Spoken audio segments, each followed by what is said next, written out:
Happy Monday, everybody. My name is Brandon Rosa, and welcome to episode 190 of the Xbox in 10 podcast, your weekly source of Xbox gaming news covered in around 10 minutes. Every Monday, this podcast covers new game releases, the previous week's gaming news, and we all learn an Xbox-related fun fact together. The show is on YouTube and podcast services around the world, so please subscribe on your favorite and leave a review.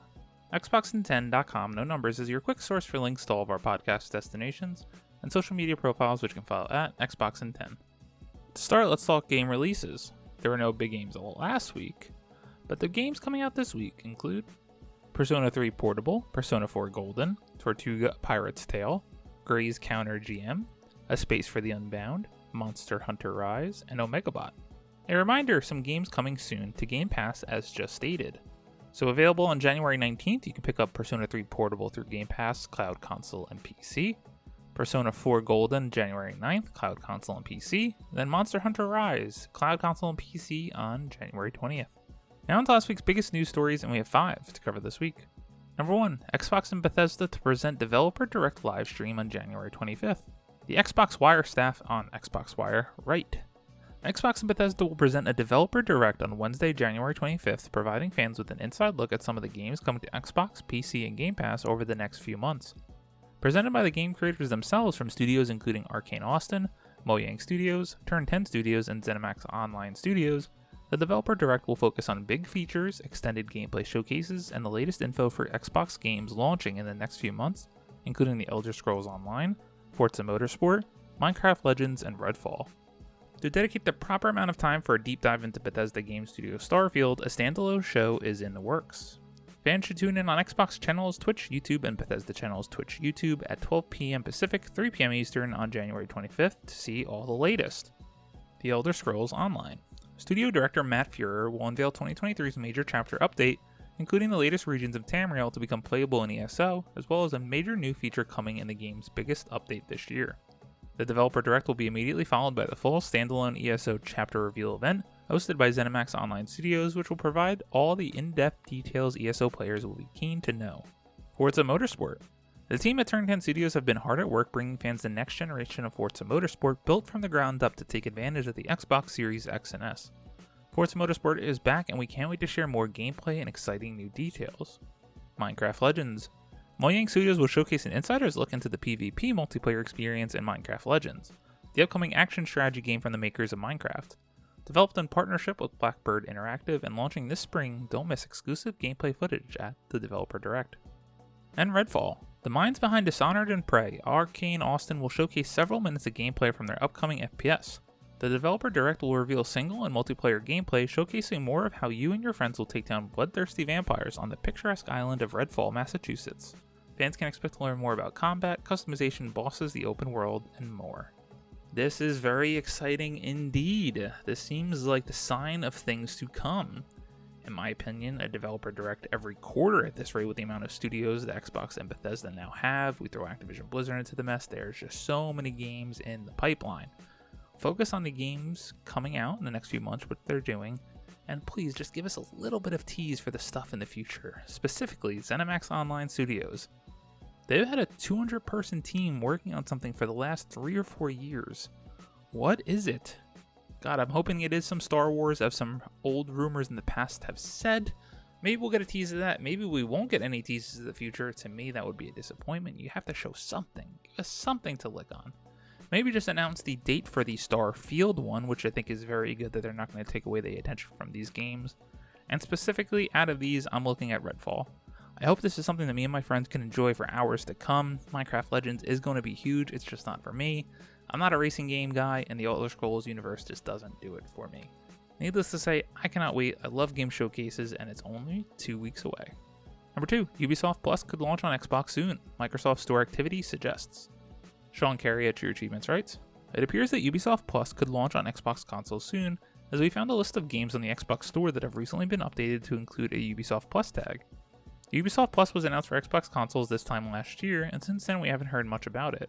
Now it looks like Ubisoft and Xbox could be gearing up to launch a subscription service as a selection of games from the publisher, as they have been updated with a special Ubisoft Plus tag that reads, quote, with your Ubisoft Plus membership, end quote, on the Microsoft Store's back end. So far, our scanners have picked up a list of 24 Ubisoft games with the Ubisoft Plus tag, including Assassin's Creed Valhalla, Far Cry 6, and Riders Republic. Interesting. Ubisoft games already included in Game Pass, such as Assassin's Creed Origins, Assassin's Creed Odyssey, Far Cry 5, Rainbow Six Extraction, and others, do not appear to have been tagged as Ubisoft Plus games on the store. It's possible that these games might not be included with Ubisoft Plus due to existing deals with Microsoft for Game Pass. However, it could simply be that these games, many more, are yet to be updated with the tag. If we spot any more, we'll let you know. The games that are included with Ubisoft Plus on Xbox have been tagged are as followed: Assassin's Creed Chronicles China, India, and Russia, Assassin's Creed 3 Remastered, Assassin's Creed 4 Black Flag, Assassin's Creed Rogue Remastered, Assassin's Creed The Ezio Collection, Assassin's Creed Valhalla, Family Feud, Far Cry 3 Classic Edition, Far Cry 4, Far Cry 6, Monopoly Madness, Monopoly Plus, Rabbids, Party of Legends, Rayman Legends, Riders Republic, Scott Pilgrim vs. the World: The Game Complete Edition, The Crew 2, Tom Clancy's Ghost Recon Breakpoint, Tom Clancy's The Division 2, Trivial Pursuit Uno, and Watch Dogs Legion. As they already announced the service would be coming to Xbox in the future, I think the only question remains, is this going to be added to our Xbox Game Pass Ultimate subscription a la EA Play? I mean, it makes sense, but that just continues to drive home that the value of Game Pass Ultimate is just insane, and they must raise the prices this year, which is my prediction. I mean, it makes sense. You could even raise it $5 and it's still going to be worth every penny, especially with the amount of studios that Xbox now owns and the games that are coming to the service, especially with the Activision Blizzard acquisition. We'll see. This seems good for Ubisoft, but there are some other things with that company, so let's touch on them. Number 3, Ubisoft CEO reportedly tells staff the ball is in your court after sales disappointments. Heidi Nicholas at True Achievements writes, Ubisoft's latest update discussed major challenges and the underperformance of recent launches. Now reports claim CEO Yves Guillemot has asked staff for spending and initiatives to be as efficient and lean as possible. Ubisoft has cancelled 3 unannounced projects and delayed Skull and Bones again while discussing how, quote, recent launches have not performed as well as expected, end quote, and the, quote, major challenges, end quote, Ubisoft faces. Reports of an email to staff from Ubisoft CEO Yves Guillemot claim he asked for, quote, your full energy and commitment, end quote, while also being, quote, as efficient and as lean as possible, end quote, when it comes to spending and initiatives. In the wake of Ubisoft's press release about how it's updated the financial targets for 2022 to 2023 and introduced targets for 2023 to 2024, reports suggest Guillemot wrote the staff in an email about how Ubisoft might, quote, get back on the path to success, end quote. Kotaku reports having viewed this email, which reads, quote, today more than ever, I need your full energy and commitment to ensure we get back on the path to success. I'm also asking that each of you be especially careful and strategic with your spending and initiatives to ensure we are being as efficient and lean as possible, end quote. Guillermo added that the upcoming games for the next fiscal year translates to, quote, the biggest pipeline in Ubisoft history, end quote, and again addresses staff to say, quote, the ball is in your court to deliver this lineup on time and at the expected level of quality and show everyone what we are capable of achieving, end quote. So this is just to highlight that Ubisoft is not in a good place right now. I don't even want to talk about Skull and Bones anymore. This is actually the 6th delay of this game. It's insane, not much to say. However, there are some exciting new projects from Ubisoft, or the machines that just continue to churn out Assassin's Creed games and Far Cry games, Tom Clancy games, etc. We do expect Avatar Worlds of Pandora to come out this year. Having seen Avatar 1 and 2 again this year, I'm pretty excited for this game. It could be something special. The big one for me is the Star Wars open world game from Massive Entertainment. Give me that game as soon as possible. There's been some rumors about what that game actually is lately, a la No Man's Sky, traveling from planet to planet instantaneously. We all know how that turned out for that game, but Star Wars, Ubisoft, open world, Massive, please deliver on that, and I can't wait to see more, hopefully, this year. Number 4, several Forza Horizon developers leave Playground Games and Xbox to form a new studio. Ryan Dinsdale at IGN writes, several developers from Xbox's Forza Horizon developer Playground Games have left the company to form a new studio, Maverick Games. As reported by Eurogamer, former Forza Horizon 5 creative director Mike Brown will lead the new studio and is joined by 5 other former Playground employees. The development team is at work on a, quote, premium open world game for consoles and PC, end quote, and has already secured significant seed funding. The other developers making the jump to Maverick Games include Playground's lead producer Tom Butcher, technical director Matt Craven, technical art director Gareth Harwood, audio director Fraser Stanchion, and art director Ben Penrose. Quote, for players, we're already at work on an exciting, ultra-high quality title, and for developers, we're building a home where everyone is encouraged to take risks, be curious, be creative, be innovative, be themselves, and above all, be a maverick, end quote, the developer said. Playground Games was founded in 2010 and until recently has only developed Forza Horizon games. It made the switch to something new in 2020, however, when Xbox announced it would be working on Fable, the latest game in its fantasy RPG franchise. This is a tidbit concerning. Given all the rumors around Playground Games and Fable, did they relaunch the game? Did it start from scratch? We haven't seen anything in years at this point. Then all these big people leave to go form their own studio? I mean, good for them. There's a lot of talent there, obviously. Forza Horizon 5 is awesome, even if it's not for me. So I'm excited to see what they come up with. But I am a little concerned for Fable, and I really want that game to be something special.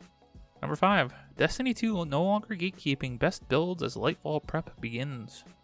Destiny 2 players will no longer have to chase down the armor mods they need for the best builds. Bungie has announced that in preparation for next month's Lightfall DLC, all standard mods will be unlocked for everyone. Destiny 2 Lightfall is promising, quote, big changes coming to build crafting, end quote, when it arrives on February 28th. So for the last few months before the expansion hits, Bungie apparently wants to, quote, give everyone a chance to enjoy all mods in their current state, end quote.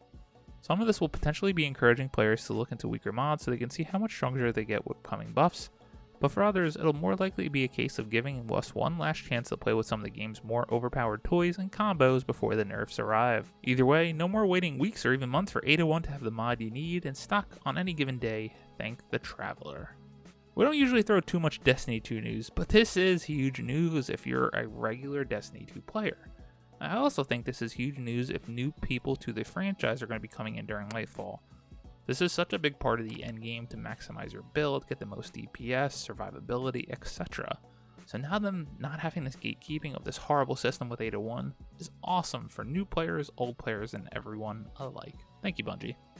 As always, we end our show with a fun fact about Xbox, and Xbox is a part of this. But with the recent updates, let's do a January 2023 update for the best-selling video game consoles of all time. Credit to Jordan Serrani at IGN. Number 28, Sega Dreamcast, 9.13 million. Sega Saturn, 9.26 million. Number 26, Wii U, 13.56 million. 25, Sega Game Gear, 13.9 million. 24, PlayStation Vita, 14 million. Number 23, Xbox Series X and S, 17 million. 22, Sega Master System Mark III, 20 million.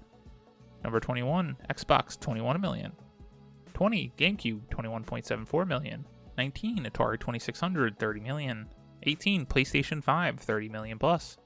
17, Nintendo 64, 32.93 million. 16, Sega Genesis Mega Drive, 35 million. 15, SNES Super Famicom SNES, 49.10 million. 14, Xbox One, 50 million. 13, NES Famicom, 61.91 million. 12, Nintendo 3DS, 75.94 million. 11, Game Boy Advance, 81.51 million. 10, PlayStation Portable PSP, 82 million. Number 9, Xbox 360, 85 million. Number 8, PlayStation 3, 87.5 million. 7, Nintendo Wii, 101.63 million. 6, PlayStation, 102.4 million. Number 5, Nintendo Switch, 114.33 million. PlayStation 4 is at number 4 with 117.2 million. Number 3, Game Boy and Game Boy Color, 118.69 million. Number 2, Nintendo DS, 154.02 million. And number 1, the PlayStation 2 at 159 million consoles. Ain't that something? There are gamers everywhere you look, all around the world for many years as who has been buying up these consoles. It's incredible to see. In terms of Xbox representation, we had Xbox at number 9 with the 360 at 85 million. Could Xbox Series X and S ever catch that? Maybe. If they come out with new consoles but keep the series name, would that all count to the same million category? They also had at surprising 50 million the Xbox One with 14, and Xbox Series X and S as it's still in its infant cycle, coming in at number 23 with 17 million, close behind the original Xbox at 21 million. Crazy numbers when we're talking about the video game industry. Thank you all for listening to the Xbox in 10 podcast, your weekly source of Xbox gaming news covered in around 10 minutes. If you like the show, please subscribe on your favorite podcast service, share with your friends, leave a review, and follow on all social media at Xbox in 10. This past week, with what little time I had to game, I just constantly can't stop playing Marvel Snap. Just take that as an every week thing. It hasn't stopped. I'm almost at collection level 2000. It's crazy. Don't even ask. But when I had time to play my console, I've been continuing Cyberpunk 2077. And after I got to about the 5 hour or so mark mainlining the story, I'm really enjoying it now. The story kind of has me hooked, and it's going places I did not expect with characters that I did not expect to be that way. I think you would know who I'm talking about if you've played the game. My name is Brandon Rosa. You can follow me on Xbox at Brosa93. Hope you all have a great week, stay safe, and keep on gaming.